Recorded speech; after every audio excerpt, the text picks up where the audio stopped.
Ladies and gentlemen, Season 2, Episode 1, Beyond the Corona Walls. And actually, it's funny you pointed that out, Bionic Punk, because I was actually going to switch songs, but then I thought, this is a good song. This is a good song for this episode. Hack it out.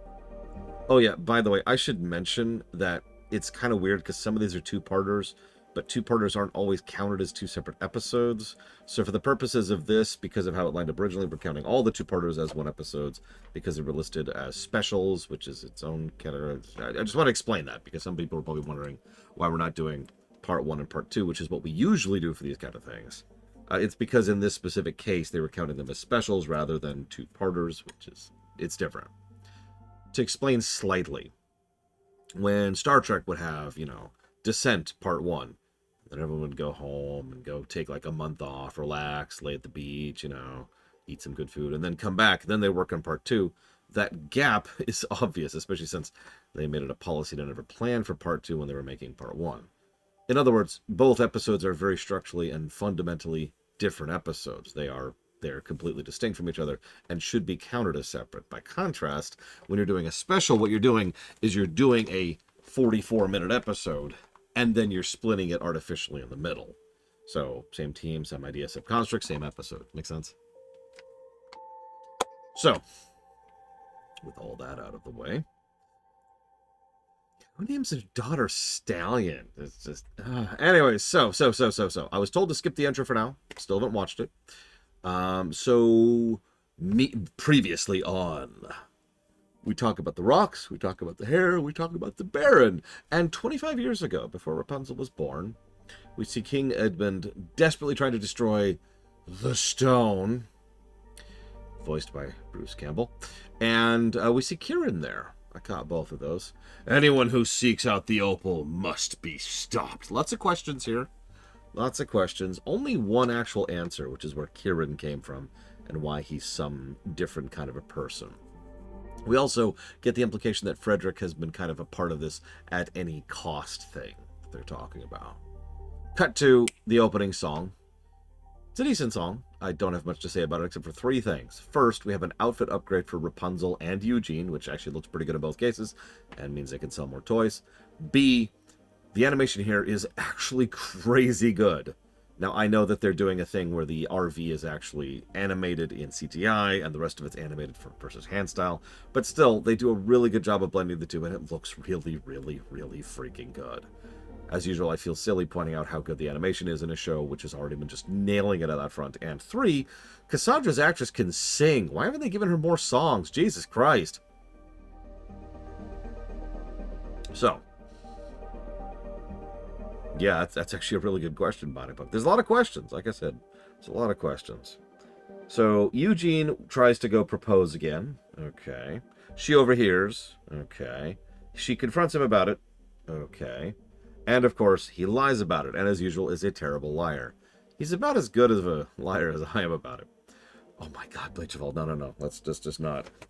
Let's not talk about how we'll coat them in banana cream pies, shall we? Or, excuse me, coconut cream pies. Anyways. Then the episode loses me. And I don't mean to be unkind about this. But why is Shorty here? I'm going to make an actual effort to not really drag this out too much. I'm sure people are as tired of me talking about Shorty as I am tired of him being in the show. He's not funny. He's not interesting. He's not engaging. He's not anything. Get out of my show. Moving on. I do have to say one thing really, really quick. Why was it that of all the characters they decided to carry forward, remember, they're on the road now. Like, they've changed the format. Rather than being at a static spot, like, say, Deep Space Nine, now they're in a moving thing like, say, TNG, or actually Voyager might be a better example. And that's a good idea. They've got this thing where they have to move forward, and they've got this other person. Yeah, Lance makes sense. Hookfoot, they needed another guy. Shorty? Why is Shorty here? I'm sorry. Again, I said I wouldn't go too far down this. But it really is the least sense-making choice here at all. Varian makes a lot of sense. Now, granted, I'm talking a little bit from a behind-the-scenes perspective because we know Varian was supposed to have a thing in Season 2, and we know that he doesn't. But this being Varian's rehabilitation, him being forced to go with the only person who thinks she can actually reach out to him, and of course, having some big guy who's there to watch him regularly, that's probably Hookfoot's job, and of course Cassandra and Eugene, you kind of get the idea that this could have Varian could have easily taken the other slot. Shorty doesn't even do much in this episode.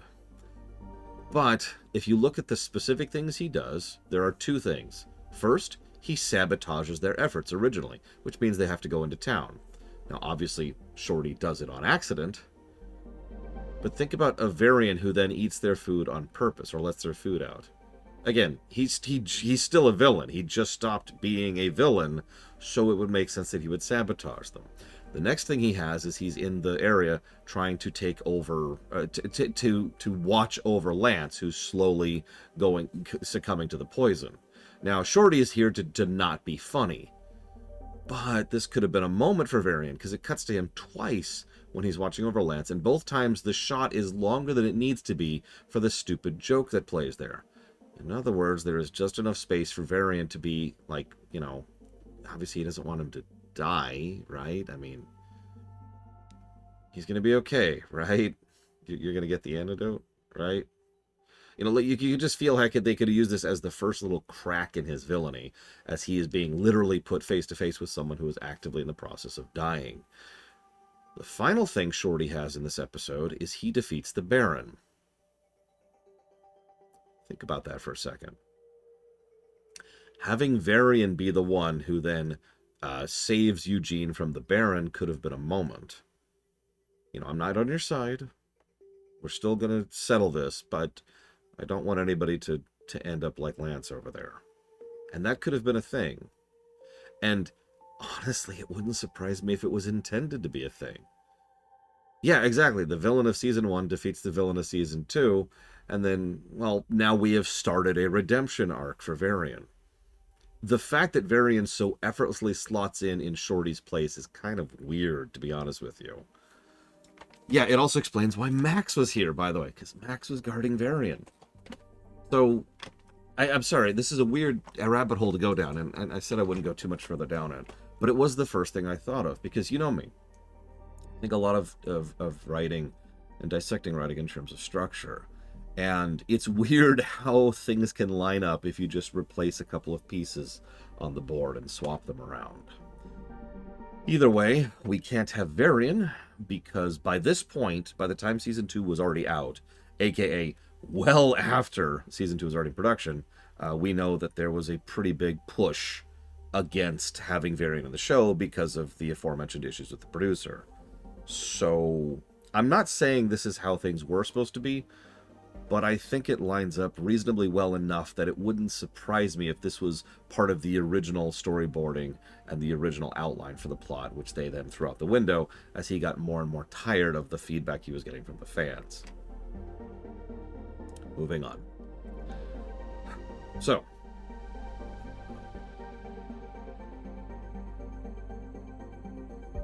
I like the back and forth that that Rapunzel and Eugene have about, do you want to go for a walk? I mean, like, I don't know if, like, maybe we should go for a walk. Like, I don't know. I mean, I'm not saying no. I mean, let me just ask you straight. Do you want to go for a walk? Do you want to go for a walk? It's actually a really cute scene. It got a legitimate smile out of me.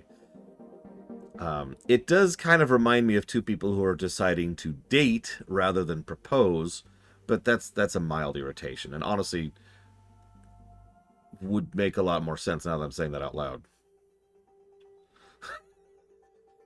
No, that would, wouldn't it? Like, if this was them deciding to officially become romantically connected, that would track. There's even this tidbit, I hate to skip ahead of my notes, but later on we see that she's writing in her journal, and she says, I love Eugene so. He's my best friend aside from Pascal. He's everything I could wish for. Kind, smart, and funny. I need him to be patient. I know he will because he cares for me so much. Which sounds a whole lot like something she would say for a very good friend that she is romantically interested in and not actually connected to with. And I bring all that up not as a negative, but it's just like the fact that these two are an official couple honestly feels like a bit of a misstep. This could have been them trying to get together to start dating rather than getting engaged. And I know in medieval times maybe those things are one to one functionally. It's just food for that. I don't think any of this was deliberate at all. It's something that was interesting to me as we were going through it. Anyways, so as expected, they talk up this place tons and tons and tons and tons. Vardaros? Oh god, I forgot how they pronounced it. Is not doing great. We see that there's spikes all over the place, but how much of that is the spikes? It's fine. Don't worry about it. Anyways, the last thing we need, princess, is someone recognizing you, which immediately leads to everyone recognizing him. Cute. And then we see Admiral Hackett, excuse me, Lance Henriksen, Bishop, I mean, the Baron. I have to admit, the first moment I heard him, I was like, oh my god, they pulled in him for the Baron? Okay, so now we've spent a decent chunk of all of Season 1 building up the main villain of Season 2, and this is him, the Baron, the central villain for all of Season 2. This is the last we're going to see of him, isn't it?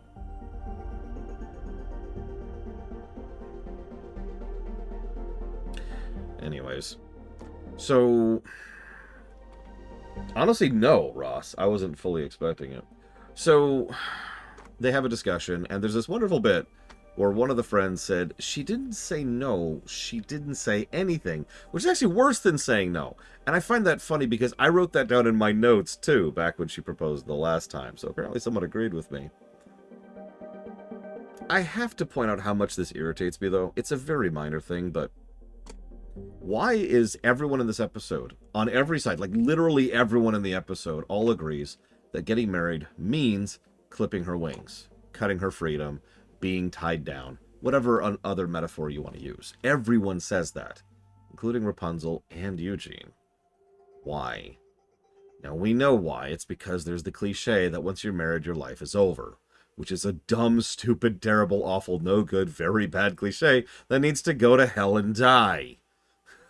It's just, I get where it's coming from. I don't care. The very fact that it's not, I mean, you cannot tell me that these two married couples aren't going to go off and just have adventures and all that, even after getting married. You also cannot tell me that all of a sudden, spontaneously, your entire life is going to shakunk like this. Yeah, that is an even worse version of the same trope Nero's as, the Christmas cake thing. Yeah, we all know why Cassandra doesn't want them to get married.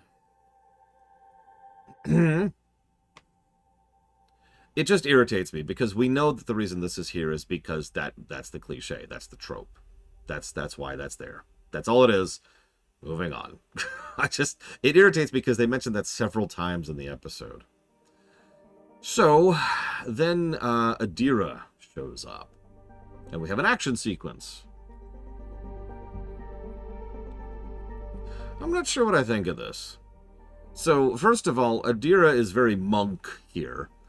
I say a monk. Oh, God. She's just dodging, avoiding, not even fighting back. It's monk thing, right? Not even...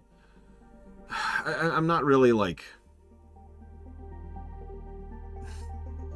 I don't know what I think of this. Adira is so hilariously OP here that she's like an entire tier of levels higher than everyone else. And that makes sense. They're not exactly super high tier themselves, but the fact that she so pathetically dwarfs them doesn't leave a great taste in my mouth, but kind of makes sense. Like I said, I don't think I really have a vibe on Adira yet. I think I'm going to have to see more of her. It's just, the whole thing struck me, because there's even this wonderful bit where she's like, oh, come on, you're not even actually trying. Oh, you are actually trying. And you just get that impression of, oh, you're that much more pathetic than me, because that's effectively what she's saying. And yeah, Cassandra, who has been shown to be an unmitigated badass so far, and Rapunzel, who is literally superhuman, you'd think they could put up more of a fight than being treated as if they're level 0 nobodies. We'll see. We'll see where they go with this, because they haven't really done much with her yet, other than her just showing up and being better than everyone, which is... Honestly, that might actually be one of the reasons why it irritates me, is because they don't do anything with her. She just shows up and she's just better than them, says some vague stuff, and then literally leaves. Then she shows up during the wedding fight to just be better than everyone, and then she just leaves again. So I'm going to hold off on too much judgment, but I do think it does make this exact episode a little bit worse because they don't do anything with her yet. We'll see.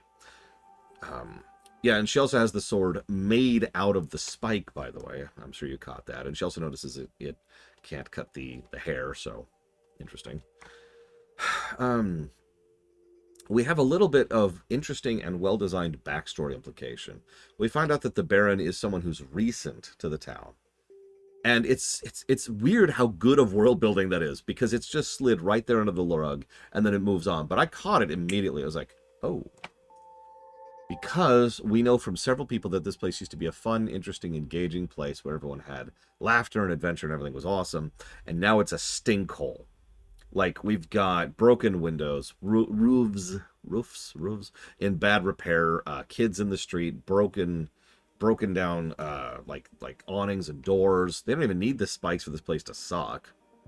So, why? Well, we find out the Baron is a recent inclusion into the town. And, to tie this in, later on, when he's going to give the announcement that, oh yeah, by the way, my daughter is getting married, he says, even in the background, as the camera's leaving him, he says, I will be collecting gifts from each and every one of you. So there you go. That actually is some good establishment and world building. It also establishes how extraordinarily terrible of a leader the Baron is, and makes me wonder why he has anyone who's even remotely loyal to him. God, she totally is, Rose. So then we find out who Stallion is. Of all the things I called, that was not one of them. And Stallion's just like, hi, what's up? And, you know, cool. She's interesting. Yeah, no, I thought it was a horse. I mean, valuable horses are very valuable in this setting, and most of those horses tend to be sentient and sapient as well in this exact setting. So, yeah, she seems to be overall smarter and more long-term thinking than her father, and that makes sense because she's Miranda Lawson.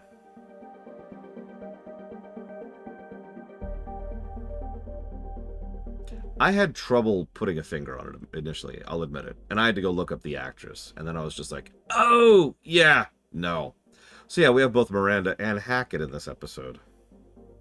I do love the animation here. His reaction to her and seeing her and talking to her says a lot. So yeah, no, we're just watching Mass Effect now. And then she says something. Do you really think it's fair to ask a girl who spent 18 years in prison to give up her freedom to live a life with someone like you? Which once again presumes freedom being removed from the equation, but let's walk over that. We already talked about that. It does cut to the heart of his overall problem here. For the record, I agree that getting married, or at least getting engaged right now, is not the correct call. But, at the same time, they're deciding to go with that for what is probably all the wrong reasons. Uncertainty and doubt and fear. Nevertheless, the fact that they have that uncertainty, doubt, and fear is probably a good reason to go ahead and pause for a bit. Take some time, get to know each other more, and figure it out more. Remember, these people have known each other for like a year, 1 year. Do not get married in 1 year. I'm just saying. There's so much more. Take your time. There's no rush. Yeah, I know they got married in the movie. We're just going to walk over that too. Anyways, so then we have a scene, and I was actually going to be really pissed at this, but thankfully it only lasts for one scene. Nevertheless, we do have to have one scene of fake drama, where it's like, no, listen, this is how things have to be. No, Eugene, you can't possibly want to be with someone else. No, oh my gosh, no. Arg. I was really going to be pissed off about this scene, but at the very least, it only lasts the one scene, because the very next thing we see is a really interesting power play by Stallion. Yeah, I know. Come on, Rapunzel, use your eyes. She refuses to call him Eugene. Don't think I didn't notice that. Obviously, the episode itself calls it out. But there's also this really nice bit where she says, I know what's best for you, Ryder. I always have. She says this to a man who's currently behind bars. But then she gives him the keys. Now that's an interesting power move. She flat out gives him the key to his freedom. All he has to do is take it and leave, and he'll be fine. Which will get Lance killed. Wow.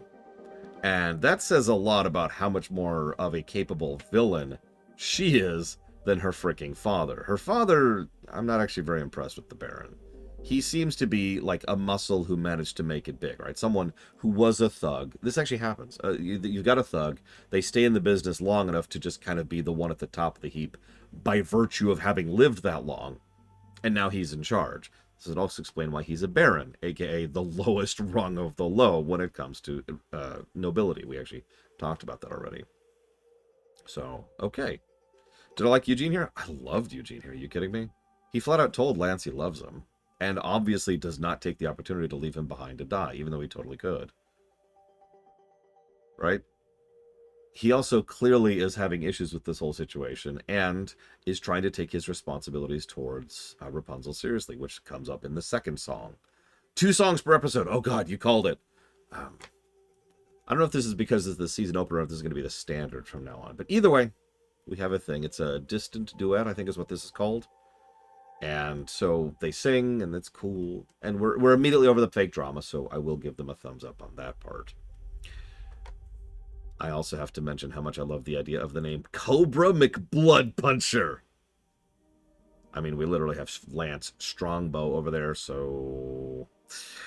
Did you notice that the Baron is the one officiating the marriage ceremony?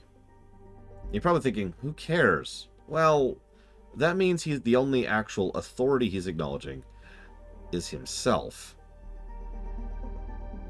Food for thought. Anyways, so the spikes don't work. I'm actually kind of sad about that. Especially since the moment they're like, all right, I'm going to do this thing and it's going to destroy everything. And I'm just like, okay, so the spikes aren't going to work. Why? Well, they find out pretty quickly. They're not reacting because they already found the sun drop. Okay, so they react to you until they find you?